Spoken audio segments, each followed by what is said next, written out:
આપના પ્રદેશ મહામંત્રી આગેવાનીમાં ગુજરાતના અસલી દારૂ કૌભાંડ સામેની લડાઈ શરૂઆત કરી હતી। પૂર્ણા પોલીસ ચોકીની પાછળ ચાલતા દારૂના અડ્ડા ઉપર જનતા રેડ કરી હતી। આ પ્રદેશ મહામંત્રી સહિત નગરસેવકો અને નેતાઓની આ રેડથી તંત્ર દોડતું થઈ ગયું હતું।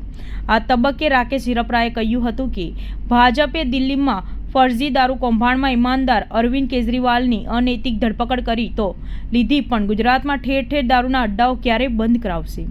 ગુજરાતના દારૂ માફિયાઓને ભાજપના શાસકો ક્યારે જેલમાં મોકલશે? રાકેશ હિરપરાએ જણાવ્યું હતું કે દિલ્હીના ફર્જી શરાબ ગોટાળાને ભાજપે આપેલો ખોટો આંકડો 100 કરોડનો છે, જ્યારે એ જ ભાજપ શાસિત ગુજરાતમાં છેલ્લા 2 વર્ષમાં 5000 કરોડથી પણ વધુ ડ્રગ્સ ઝડપાયું છે।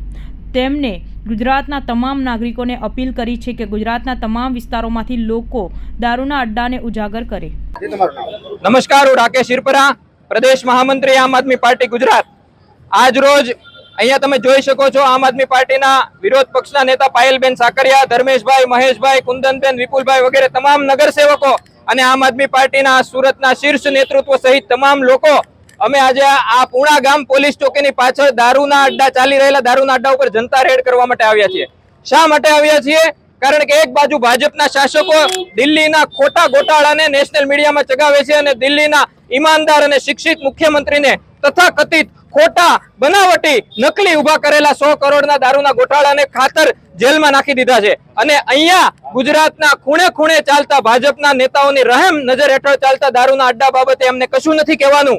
આ ગત વિધાનસભા સત્રમાં ભાજપના ગૃહમંત્રીએ સ્વીકાર્યું છે કે ગુજરાતમાં છેલ્લા 2 વર્ષમાં 5000 કરોડનું ડ્રગ્સ પકડાણું છે। દારૂનો આંકડો તો અલગ છે, તો 5000 કરોડ રૂપિયા માટે તમે કોઈ એક્શન નથી લેતા અને 100 કરોડ રૂપિયાના ખોટા ગોટાળા ખાતર 100 કરોડના ખોટા ગોટાળા ખાતર તમે દિલ્હીના શિક્ષિત મુખ્યમંત્રીને, ભણેલ ગણેલ ઈમાનદાર મુખ્યમંત્રીને જેલમાં નાખ્યા। જુઓ, આ તો એક સેમ્પલ છે।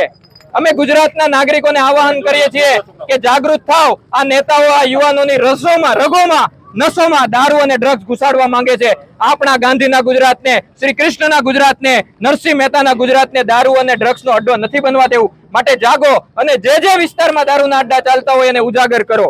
અમે ભાજપના નેતાઓને કહેવા માંગીએ છીએ કે તમારામાં તાકાત હોય તો ગુજરાતના દારૂ માફિયાઓ વિરુદ્ધ, ગુજરાતના અસલી દારૂ કૌભાંડની સામે એક્શન લઈને દેખાડો। તમે તો ડ્રગ્સ વેચતા, દારૂ વેચતા લોકો પાસેથી, ગૌમાંસ વેચતા લોકો પાસેથી, પાકિસ્તાનની કંપનીઓ પાસેથી ફંડ લો છો। ભાજપના નેતાઓને શરમ આવવી જોઈએ।